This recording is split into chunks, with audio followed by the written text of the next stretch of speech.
যুদ্ধ জিগির জারি বাংলাদেশের সীমান্তে উস্কানির পর কি এবার রণসজ্জা? বিএসএফ এর সঙ্গে টক্কর দিতে চায় বিজিবি। বিজিবির অস্ত্র কিনতে টাকা মঞ্জুর ইউনূস সরকারের। সীমান্তে নতুন করে উত্তেজনার আশঙ্কা। বিজিবি কেন তারা সাউন্ড গ্রেনেড মারে নাই বা কেন টিয়ার শেল মারে নাই বা এইগুলি তো বিজিবির কাছে নাই, যেহেতু বিজিবির কাছে তো সব লেথাল ওয়েপেন। আপনারা দেখছেন যে চাঁপাইনবাবগঞ্জে বিএসএফ এর কাছে আছে, কিন্তু আমাদের বিজিবির কাছে নাই। এইগুলি কেনার জন্য ওদের আমরা পারমিশন দিয়ে দিয়েছি। গোয়ালপুকুরে এনকাউন্টারে নিহত সাজ্জাকের সহযোগী আব্দুল গ্রেফতার। আব্দুলকে ধরতে 2 লক্ষ টাকা পুরস্কার ঘোষণা করে পুলিশ।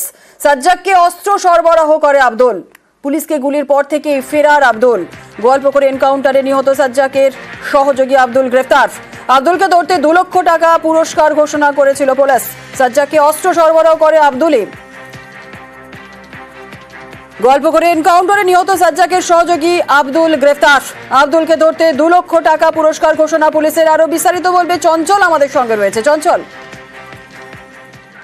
এবার তোমাকে জানিয়ে রাখি যে গত বুধবার থেকে ওই ঘটনার পর থেকে কিন্তু উধাও ছিল এই আবাল ওরফে আব্দুল হোসেন। তার খোঁজে কিন্তু তল্লাশি চালা হয়েছিল। তারপরে কিন্তু দেখা গেছে যে গত শনিবার কিন্তু এনকাউন্টারে মৃত্যু হয়েছিল সাজ্জাক আলমের।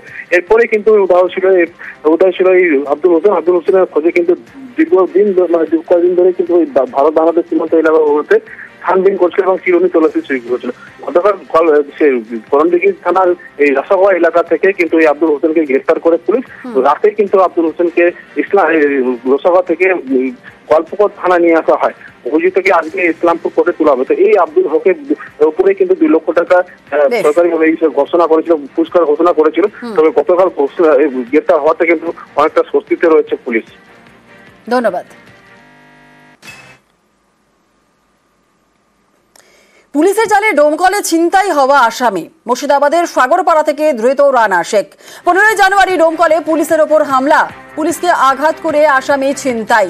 আসামিকে নিয়ে এলাকায় তদন্তে গিয়ে আক্রান্ত হয় পুলিশ। ধারালো অস্ত্র দিয়ে পুলিশকে আঘাত করে আসামি ছিনতাই। রাতেই পুলিশের অভিযানে জালে রানা শেখ। আর আসামি ছিনতাইয়ের অভিযোগে আগেই গ্রেফতার 5।